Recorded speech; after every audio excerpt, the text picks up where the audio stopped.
ನಮಸ್ಕಾರ ವೀಕ್ಷಕರೇ, ನಾನು ನಿಮ್ಮೆಲ್ಲರ ಪ್ರೀತಿಯ ದೀಪ ಭಟ್. ಇವತ್ತು ನಾನು ನಿಮಗೆ ಉಪ್ಪು ಹುಳಿ ದೋಸೆಯನ್ನು ಹೇಗೆ ಮಾಡೋದು ಅಂತ ಹೇಳ್ಕೊಡ್ತಾ ಇದ್ದೀನಿ ಫ್ರೆಂಡ್ಸ್. ಬನ್ನಿ ಫ್ರೆಂಡ್ಸ್, ಇದನ್ನ ಹೇಗೆ ಮಾಡೋದು ಅಂತ ನಾವು ನೋಡ್ಕೊಂಬರೋಣ.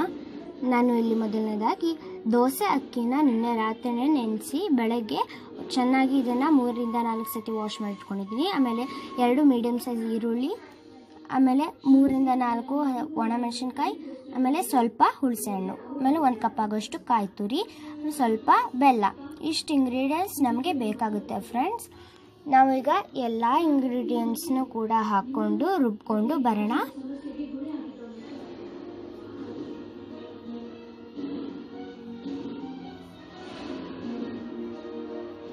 ನೀವು ನೋಡ್ತಾ ಇರ್ಬೋದು ಫ್ರೆಂಡ್ಸ್, ನಾನಿಲ್ಲಿ ಎಷ್ಟು ಚೆನ್ನಾಗಿ ನುಣ್ಣಗೆ ರುಬ್ಕೊಂಡು ಬಂದಿದ್ದೀನಿ ಇದನ್ನು. ಈಗ ಇದಕ್ಕೆ ಸ್ವಲ್ಪ ನಾವು ನೀರನ್ನು ಕೂಡ ಆ್ಯಡ್ ಮಾಡೋಣ. ನಾನು ಆಗ ಉಪ್ಪನ್ನ ಹೇಳೋದು ಮರ್ತೋದೆ, ರುಚಿಗೆ ತಕ್ಕಷ್ಟು ಉಪ್ಪನ್ನು ಕೂಡ ಹಾಕೋಣ.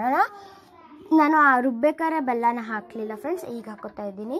ಈಗ ದೋಸೆ ಕಾವಲಿನ ಕಾಯೋಕ್ಕಿಡೋಣ. ಈ ಕನ್ಸಿಸ್ಟೆನ್ಸಿಗೆ ಬರಬೇಕು ದೋಸೆ ಹಿಟ್ಟು. ಈಗ ದೋಸೆ ಕಾವಲಿಗೆ ಎಣ್ಣೆನ ಸವರೋಣ. ಈಗ ನಾನು ಇದನ್ನ ನೀರು ದೋಸೆ ಎರ್ದಾಗೆ ಎರ್ಕೋತಾ ಇದ್ದೀನಿ.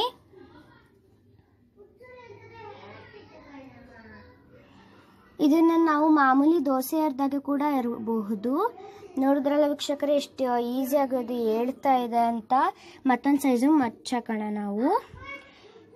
ಈಗ ಉಪ್ಪು ಹುಳಿ ದೋಸೆ ರೆಡಿಯಾಗಿದೆ ಫ್ರೆಂಡ್ಸ್. ಇದನ್ನ ನಾವು ಬೆಣ್ಣೆ ಅಥವಾ ತುಪ್ಪದ ಜೊತೆ ನಂಚ್ಕೊ ತಿನ್ಬಹುದು. ಎಷ್ಟು ಸಾಫ್ಟಾಗಿದೆ ನೋಡಿ ಫ್ರೆಂಡ್ಸ್.